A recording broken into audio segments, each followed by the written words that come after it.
ರಾಜ್ಯದ ವಿಧಾನಸಭೆಯಿಂದ ವಿಧಾನ ಪರಿಷತ್ಗೆ ತೆರವಾಗಿದ್ದಂತಹ 7 ಸ್ಥಾನಗಳ ಚುನಾವಣೆ ಮುಕ್ತಾಯ ಆಗಿದೆ. 8 ಮಂದಿ ಕಣದಲ್ಲಿ ಇದ್ದರೂ 7 ಮಂದಿ ಈಗ ವಿಧಾನ ಪರಿಷತ್ಗೆ ಆಯ್ಕೆಯಾಗಿದ್ದಾರೆ. ಬಟ್ ಕಾಂಗ್ರೆಸ್ನ 5ನೇ ಅಭ್ಯರ್ಥಿ ಗೆದ್ದಿರೋದು ಸಾಕಷ್ಟು ಚರ್ಚೆಗೆ ಗ್ರಾಸ ಆಗಿತ್ತು.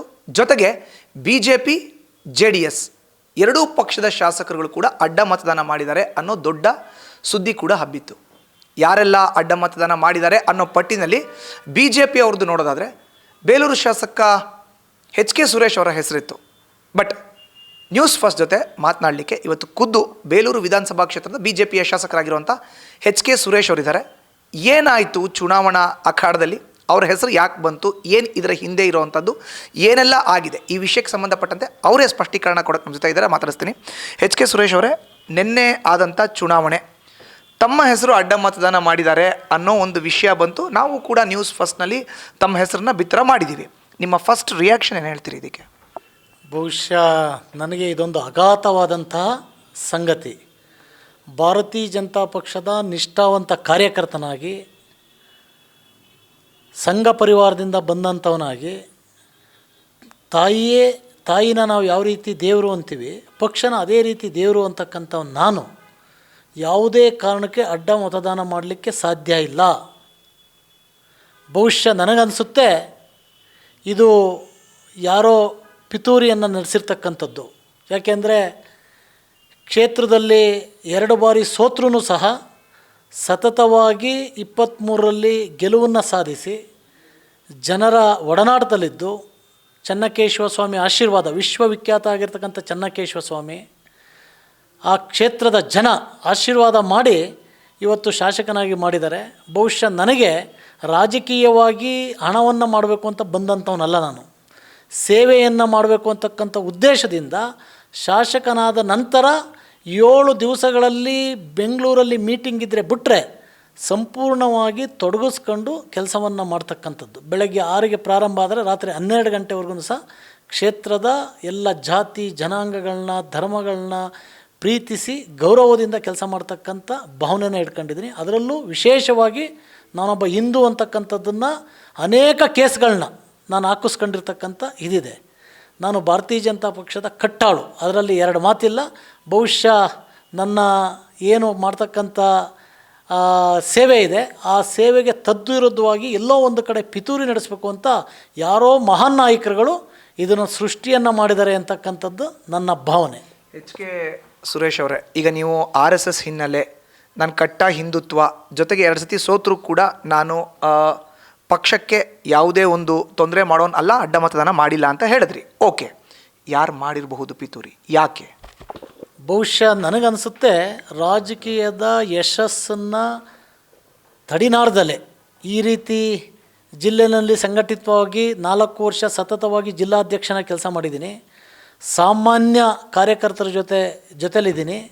ಇತ್ತೀಚೆಗೆ ಬೇಲೂರು ವಿಧಾನಸಭಾ ಕ್ಷೇತ್ರದಲ್ಲಿ ಅಭಿವೃದ್ಧಿಯನ್ನು ಒಂದಿಷ್ಟು ಕಾಣ್ತಾ ಇದೆ ಅಂತಕ್ಕಂಥದ್ದು ರಾಜ್ಯವ್ಯಾಪ್ತಿ ಸುದ್ದಿಯಾಗಿದೆ. ಇದರೆಲ್ಲರ ಹಿನ್ನೆಲೆಯಲ್ಲಿ ಬಹುಶಃ ಯಾರೋ ಮಹಾನ್ ನಾಯಕರು ಈ ಥರದ ಪಿತೂರಿಯನ್ನು, ಸುಳ್ಳು ಸುದ್ದಿಯನ್ನು ಒಪ್ಪಿಸ್ತಕ್ಕಂಥ ಕೆಲಸವನ್ನು, ಪುಸ್ಕಾಟೆ ಪ್ರಚಾರವನ್ನು ತಗೊಳ್ತಕ್ಕಂಥ ಕೆಲಸವನ್ನು ಮಾಡಿದರೆ.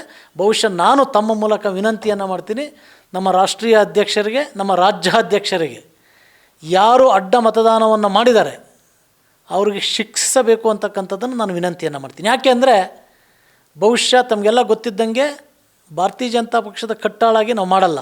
ನನಗೆ ಧೈರ್ಯ ಇದೆ. ಯಾಕೆ ಅಂತ ಅಂದರೆ ನಾನು ಮಾಡಿಲ್ಲ, ನನಗೆ ಮಾಡ್ತಕ್ಕಂಥ ಇದೂ ಇಲ್ಲ, ಆಮೇಲೆ ಯಾವುದೂ ಭ್ರಮೆನೂ ಇಲ್ಲ. ನನಗೆ ಸೇವೆ ಅಂತಕ್ಕಂಥದ್ದು ಭಾರತೀಯ ಜನತಾ ಪಕ್ಷದಿಂದ ಮಾತ್ರ ಸಾಧ್ಯ.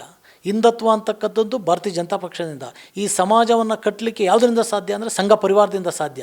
ಹಾಗಾಗಿ ನಾನು ಯಾವುದೋ ಬೇರೆ ಪಕ್ಷದವ್ರ ಜೊತೆ ಮಿಂಗಲ್ಲಾಗಿ ಅಡ್ಡ ಮತದಾನವನ್ನು ಮಾಡಿ, ನನಗೆ ಭಗವಂತ ತುಂಬ ಚೆನ್ನಾಗಿಟ್ಟಿದ್ದಾನೆ. ನನಗೆ ಸೇವೆ ಮಾಡ್ತಕ್ಕಂಥದ್ದಕ್ಕೆ, ದಿನನಿತ್ಯ ಸೇವೆ ಮಾಡ್ತಕ್ಕಂಥದ್ದಕ್ಕೆ ಭಗವಂತ ಚೆನ್ನಾಗಿಟ್ಟಿದ್ದಾನೆ.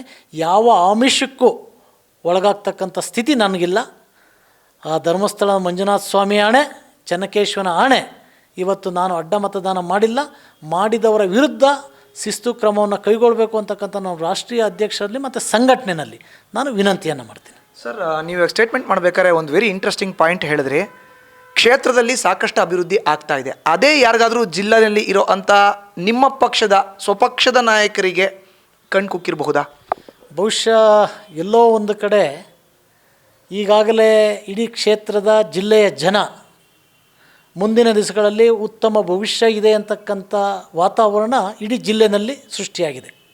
ಜನಸಾಮಾನ್ಯರ ಜೊತೆ ಒಳಗಾಗಿ ಸ್ಪಂದಿಸ್ತಕ್ಕಂಥ ಯಾವುದೇ ಪಕ್ಷದವರು ವಿರೋಧ ಮಾಡ್ತಕ್ಕಂಥ ಕೆಲಸವನ್ನು ಮಾಡ್ತಾ ಇಲ್ಲಪ್ಪ, ಅಭಿವೃದ್ಧಿಯನ್ನು ಮಾಡ್ತಾ ಇದ್ದಾರೆ, ತುಂಬ ತಾಳ್ಮೆಯಿಂದ ಸೇವೆಯನ್ನು ಮಾಡ್ತಾ ಇದ್ದಾರೆ ಅಂತಕ್ಕಂಥ ಇದು ಬಹುಶಃ ನಮ್ಮ ಪಕ್ಷದವರೋ ಇಲ್ಲ ಇತರೆ ಪಕ್ಷದವ್ರಿಗೋ ಮುಂದಿನ ಭವಿಷ್ಯ ಹೆಂಗೆ ಅಂತಕ್ಕಂಥದ್ರಿಂದ ಈ ರೀತಿ ಪಿತೂರಿಯನ್ನು ಮಾಡ್ತಾ ಇದ್ದಾರೆ. ಆ ಹೆಸರನ್ನು ನಾನು ಈಗ ಬಯಲು ಮಾಡೋಕ್ಕೆ ಹೋಗಲ್ಲ, ಮುಂದಿನ ದಿವಸಗಳು ತಮಗೆ ಗೊತ್ತಾಗುತ್ತೆ. ಸರ್, ಈಗ ರಾಜ್ಯಾಧ್ಯಕ್ಷರಿಗೆ ಪತ್ರವನ್ನು ಬರೆದಿರುವಂಥದ್ದು, ಶಾಸಕಾಂಗ ಪಕ್ಷದ ನಾಯಕರಿಗೆ ಪತ್ರವನ್ನು ಬರೆದಿರುವಂಥದ್ದು, BJP ಹೈಕಮಾಂಡ್ ನಾಯಕರಿಗೆ ಪತ್ರವನ್ನು ಬರೆದಿರುವಂಥದ್ದು, ಏನು ಆಗ್ರಹ ಮಾಡ್ತೀರಿ ಸರ್ ಈ ಸಂದರ್ಭದಲ್ಲಿ ತಾವು?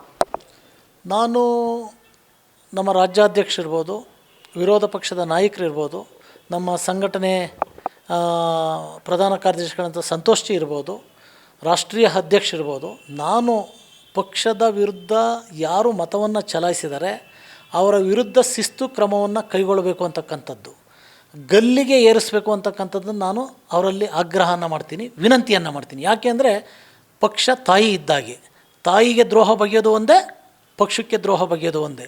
ಆ ಕೆಲಸವನ್ನು ನಾನು ಮಾಡಿಲ್ಲ. ಹಾಗಾಗಿ ಎಲ್ಲದಕ್ಕೂ ನಾನು ಸಿದ್ಧ ಇದ್ದೇನೆ. ಇದು ಪೂರ್ಣ ತನಿಖೆ ಆಗಬೇಕು. ಯಾರು ಇದರ ಪಿತೂರಿ ಇದೆ, ಇದರ ಹಿಂದೆ ಯಾವ ಇದಿದೆ, ಅವರ ವಿರುದ್ಧ ಶಿಸ್ತು ಕ್ರಮ ಆಗಬೇಕು ಅಂತಕ್ಕಂಥದ್ದನ್ನು ನಾನು ತಮ್ಮಲ್ಲಿ ವಿನಂತಿಯನ್ನು ಮಾಡ್ತೀನಿ. ಸರ್, ತಾವು ಕೂಡ ಶಾಸಕರಾಗಿ ಕಳೆದ 3 ವರ್ಷದಿಂದ ಕೆಲಸ ಮಾಡ್ತಾ ಇದ್ದೀರಿ. ಈ ರೀತಿ ದೊಡ್ಡ ಶಾಕ್ BJPಗೆ ಎದುರಾದ ತಕ್ಷಣವೇ ನಿಮ್ಮ ಪಕ್ಷದ ರಾಜ್ಯಾಧ್ಯಕ್ಷರು, ಶಾಸಕಾಂಗ ಪಕ್ಷದ ನಾಯಕರು ಒಂದು ಸತ್ಯ ಶೋಧನಾ ಸಮಿತಿ ಅಂತ ಮಾಡಿದ್ದಾರೆ. ಸತ್ಯ ಶೋಧನಾ ಸಮಿತಿಯ ಮೇಲೆ ನಿಮಗೆ ವಿಶ್ವಾಸ ಇದೆಯಾ? ಯಾವ ರೀತಿ ಅದನ್ನು ಸ್ವಾಗತ ಮಾಡ್ತೀರಿ? ಯಾವ ರೀತಿ ಈ ಒಂದು ವಿಷಯವನ್ನು ತನಿಖೆ ಮಾಡಬೇಕು ಅಂತ ಆಗ್ರಹಿಸ್ತೀರಿ? ನಾನು ಸತ್ಯ ಶೋಧನಾ ಸಮಿತಿಯನ್ನು ಮಾಡಿರ್ತಕ್ಕಂಥದ್ದಕ್ಕೆ ಸ್ವಾಗತಾರ್ಥ. ಆದರೆ ಪಾರದರ್ಶಕತೆಯಾಗಿ ಏನು 3 ಜನನ ಸನ್ಮಾನ್ಯ ಮಾಜಿ ಮಂತ್ರಿಗಳಾದಂಥ CT ರವಿ ಅವ್ರನ್ನ, ಮಾಜಿ ಮಂತ್ರಿಗಳಾದಂಥ ಮಹೇಶ್ ಅವ್ರನ್ನ, ಮತ್ತೋರ್ವ ಮಾಜಿ ಪ್ರಧಾನ ಕಾರ್ಯದರ್ಶಿಗಳು ಹಾಲಿ ಶಾಸಕರಾದಂಥ ಸನ್ಮಾನ್ಯ ಮಹೇಶ್ ತಂಗಿನಕಾಯಿ ಅವ್ರನ್ನ 3 ಜನ ಸಮಿತಿಯನ್ನು ಮಾಡಿದರೆ. ಅವರು ಅನುಭವ ಉಳ್ಳಂತಕ್ಕಂಥವ್ರು. ಅವರು ಸತ್ಯಾಸತ್ಯತನ ಪರಿಶೀಲನೆಯನ್ನು ಮಾಡಿ ಯಾರು ಅಪರಾಧಿ ಯಾರು ನಿರಪರಾಧಿ ಅಂತಕ್ಕಂಥದ್ದನ್ನು ಪ್ರಾಮಾಣಿಕವಾಗಿ ಮಾಡಬೇಕು ಅಂತಕ್ಕಂಥದ್ದನ್ನು ತಮ್ಮ ಮೂಲಕ, ಯಾವುದು ಯಾರೇ ದೊಡ್ಡವರಾಗಿರಲಿ, 62 ಜನದಲ್ಲಿ 8 ಮತಗಳು ಹೆಂಗೋಗಿದೆ ಅಂತಕ್ಕಂಥದ್ದನ್ನು ಅವರು ಸತ್ಯಾಸತ್ಯತೆಯನ್ನು ತಗೋಬೇಕು.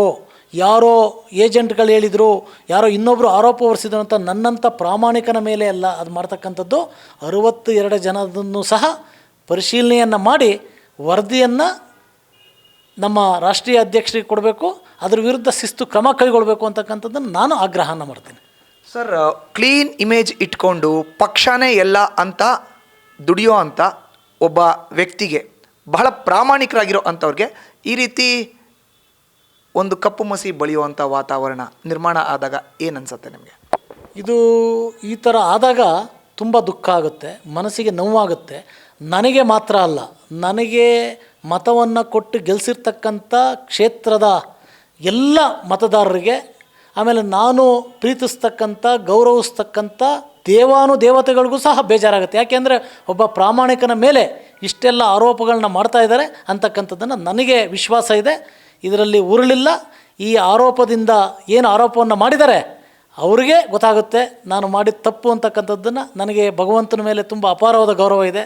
ನಾನು ಆಂಜನೇಯನ ಭಕ್ತ, ಧರ್ಮಸ್ಥಳದ ಮಂಜುನಾಥ ಸ್ವಾಮಿಯ ಭಕ್ತ. ಅದ್ರ ಜೊತೆಯಲ್ಲಿ ನನ್ನ ಕ್ಷೇತ್ರದ ಸುಮಾರು 909 ವರ್ಷ ಇರತಕ್ಕಂಥ ಬೇಲೂರಿನ ಚೆನ್ನಕೇಶ್ವರನ ಪರಮ ಭಕ್ತ. ಹಾಗಾಗಿ ನನಗೆ ಆತ್ಮಸ್ಥೈರ್ಯ ಇದೆ. ಅವರಿಗೆ ಭಗವಂತ ಏನು ಈ ಆರೋಪವನ್ನು ಮಾಡಲಿಕ್ಕೆ ಇದ್ರ ಹಿಂದೆ ಇರತಕ್ಕಂಥ ದೊಡ್ಡ ಪಿತೂರಿ ಇದೆ. ಬಹುಶಃ ನನಗನ್ಸುತ್ತೆ ಮೈಸೂರು ಹಳೆ ಮೈಸೂರು ಭಾಗದಲ್ಲಿ ಒಬ್ಬ ಒಕ್ಕಲಿಗ ಬೆಳೀತಾ ಇದ್ದಾನೆ ಅಂತಕ್ಕಂಥದ್ದಕ್ಕೆ ಬಹುಶಃ ಇದನ್ನು ಪಿತೂರಿಯನ್ನು ಮಾಡ್ತಾಯಿದ್ದಾರೆ. ಇದಕ್ಕೆ ತಕ್ಕ ಉತ್ತರ ಖಂಡಿತವಾಗ್ಲೂ ಭಗವಂತನೂ ಕೊಡ್ತಾನೆ. ನಮ್ಮ ಶೋಧನಾ ಸಮಿತಿ ಇದೆಯಲ್ಲ, ಸತ್ಯ ಶೋಧನಾ ಸಮಿತಿ ಇನ್ನೂ ಸಹ ಕೊಡುತ್ತೆ ಅಂತಕ್ಕಂಥ ವಿಶ್ವಾಸ ಇದೆ ನನಗೆ. ನನ್ನ ಕಡೆಯ ಪ್ರಶ್ನೆ ಸರ್, ತಮ್ಮ ಹೆಸರು ಮಾಧ್ಯಮದಲ್ಲಿ ಬಂದಿದ್ದ ತಕ್ಷಣ ರಾಜ್ಯಾಧ್ಯಕ್ಷರಿಗೆ ತಾವು ಕರೆ ಮಾಡಿದ್ರಿ, ಶಾಸಕಾಂಗ ಪಕ್ಷದ ನಾಯಕರಿಗೆ ಕರೆ ಮಾಡಿದ್ರಿ, ಪತ್ರವನ್ನು ಬರೆದಿದ್ದೀರಿ, ಎಲ್ಲ ವಿಷಯವನ್ನು ಸವಿವರವಾಗಿ ಹೇಳಿದಿರಿ. ಏನಿತ್ತು ಅವ್ರ ರಿಯಾಕ್ಷನ್? ಈಗ ರಾಜ್ಯಾಧ್ಯಕ್ಷರಾಗಿರ್ಬೋದು, ಶಾಸಕಾಂಗ ಪಕ್ಷದ ನಾಯಕರಾಗಿರ್ಬೋದು, ಅವರ ಮನಸ್ಸಿನಲ್ಲಿ ಬಂದಂಥ ಮಾತುಗಳು ನಿಮ್ಮ ಪರವಾಗಿ ಏನು ಅಂತ ಒಂದು ಚೂರು ಹೇಳೋದಾದ್ರೆ? ನಾನು ಸನ್ಮಾನ್ಯ ನಮ್ಮ ರಾಜ್ಯಾಧ್ಯಕ್ಷರಿಗೆ ರಾತ್ರಿ ಕರೆಯನ್ನು ಮಾಡಿದೆ. ಇದು ವಿಚಾರ ತಿಳಿದ ತಕ್ಷಣ ಅವರು ಇದನ್ನು ಬೆಳಗ್ಗೆ ಮಾತಾಡ್ತೀನಿ ಅಂತಕ್ಕಂಥದ್ದನ್ನು ಹೇಳಿದರು. ಬೆಳಗ್ಗೆಯಿಂದ ನಾನು ಸುಮಾರು ಒಂದು 10-6 ಕರೆಗಳನ್ನ ಮಾಡಿದೆ. ಅವರು ಇವಾಗಲೂ ಸಹ 6 ಗಂಟೆ ಮೇಲೆ ಮಾತಾಡ್ತೀನಿ ಅಂತಕ್ಕಂಥ ಇದಾಕಿದ್ದಾರೆ. ಆದರೆ ನನ್ನ ಶಾಸಕನಾಗಿ ಪಕ್ಷದ ಒಬ್ಬ ನಿಷ್ಠಾವಂತ ಕಾರ್ಯಕರ್ತನಾಗಿ ಸನ್ಮಾನ್ಯ ಅಧ್ಯಕ್ಷರ ಗಮನಕ್ಕೆ ನಾನೊಬ್ಬ ನಿಷ್ಠಾವಂತ ಪ್ರಾಮಾಣಿಕ, ಯಾವುದೇ ಥರದ ಅಡ್ಡ ಮತದಾನ ಮಾಡಿಲ್ಲ, ಇದ್ರ ಬಗ್ಗೆ ತನಿಖೆ ಆಗಬೇಕು ಅಂತಕ್ಕಂಥ ಪತ್ರವನ್ನು ಬರೆದು ಇದರಲ್ಲಿ ಪ್ರಸಾರ ಮಾಡಿರ್ತಕ್ಕಂಥರಿರ್ಬೋದು, ಪ್ರಸಾರಕ್ಕೆ ಕುಮ್ಮಕ್ಕನ್ನು ಕೊಟ್ಟಂಥವರ ವಿರುದ್ಧ ಶಿಸ್ತು ಕ್ರಮ ಆಗಬೇಕು, ಇದು ಕಾನೂನು ಹೋರಾಟಕ್ಕೂ ನಾನು ಬದ್ಧನಾಗ್ತೀನಿ ಅಂತಕ್ಕಂಥದ್ದನ್ನು ಹೇಳಿ ಅವರಿಗೆ ಪತ್ರವನ್ನು ಬರೆದಿದ್ದೀನಿ. ಅದಕ್ಕೆ ಅವರ ಸಹಮತನೂ ಪಡೆದುಕೊಂಡು ನಾನು ಪ್ರೆಸ್ ಮೀಟನ್ನು ಮಾಡಿದ್ದೀನಿ. ನಮ್ಮ ಪ್ರತಿಪಕ್ಷದ ನಾಯಕರಾದಂಥ ಸನ್ಮಾನ್ಯ ಆರ್ ಅಶೋಕ್ ಸಾಹೇಬ್ರಿಗೆ ಗಮನಕ್ಕೆ ನಿನ್ನೆ ಆದಂಥ ಸಂದರ್ಭದಲ್ಲೇ ತಂದೆ. ಅವರು ಕೂಡಲೇ ಬಹುಶಃ ಅವ್ರಿಗೂ ಸಹ ತುಂಬ ಬೇಜಾರಾಯಿತು. ಸುರೇಶ್ ಬಗ್ಗೆ ಅವರಿಗೆ ಅಪಾರವಾದ ನಂಬಿಕೆ ಇದೆ, ಅವ್ರಿಗೆ ವಿಶ್ವಾಸ ಇದೆ. ಎಲ್ಲೋ ಒಂದು ಕಡೆ ಇದಾಯಿತು. ಬೆಳಗ್ಗೆ ಅವ್ರ ಗಮನಕ್ಕೂ ತಂದುಬಿಟ್ಟು ಈ ಥರ ಇದೆ, ನಾನು ಪ್ರೆಸ್ ಮಾಡ್ತೀನಿ, ಮತ್ತು ಕಾನೂನು ಕ್ರಮ ಕೈಗೊಳ್ಳಲಿಕ್ಕೆ ತಮ್ಮ ಸಹಕಾರ ಸಲಹೆ ಬೇಕು ಅಂತಕ್ಕಂಥದ್ದನ್ನು ಆಯಿತು, ನೀನು ನಿಷ್ಠಾವಂತ ಇದೆಯಾ, ಪ್ರಾಮಾಣಿಕ ಇದೆಯಾ, ಮಾಡುವಂತಕ್ಕಂಥದ್ದನ್ನು ಅವರು ಸಲಹೆಯನ್ನು ಕೊಟ್ಟಿದ್ದಾರೆ. Thank you sir, all the best. ಇದು ಒಟ್ಟಾರೆ HK ಸುರೇಶ್ ಅವರ ರಿಯಾಕ್ಷನ್. ಇನ್ನು ನಾನು ಅಡ್ಡ ಮತದಾನ ಮಾಡಿಲ್ಲ, ಯಾವುದೇ ತನಿಖೆ ಬೇಕಾರಾಗಲಿ, ಸತ್ಯಶೋಧನಾ ಸಮಿತಿಯ ಸದಸ್ಯರಿಂದ ಬರೋ ಅಂಥ ವರದಿ, BJPಯಲ್ಲಿ ಇದ್ದುಕೊಂಡು BJPಗೆ ಯಾರು ಮೋಸ ಮಾಡಿದ್ದಾರೆ ಅಂತಹ ಅಡ್ಡ ಮತದಾನ ಮಾಡಿದಂಥ ಶಾಸಕರನ್ನ ಗಲ್ಲಿಗೇರಿಸಬೇಕು ಅನ್ನೋ ಒಂದು ಮಾತುಗಳನ್ನು ಹೇಳ್ತಾ, ತಮ್ಮ ಮೇಲೆ ಬಂದಿರುವಂಥ ಆರೋಪ ನಿಜಕ್ಕೂ ಸುಳ್ಳು ಅನ್ನೋ ಒಂದು ಮಾತುಗಳನ್ನು ಹೇಳಿದ್ದಾರೆ. ಕ್ಯಾಮ್ರಾ ಪರ್ಸನ್ ಶಿವಾನಂದ್ ಜೊತೆ Madhusudan, news first Kannada, Bengaluru. News first ನಿರ್ಭೀತಿಯಿಂದ ನಿಮ್ಮ ಪರವಾಗಿ.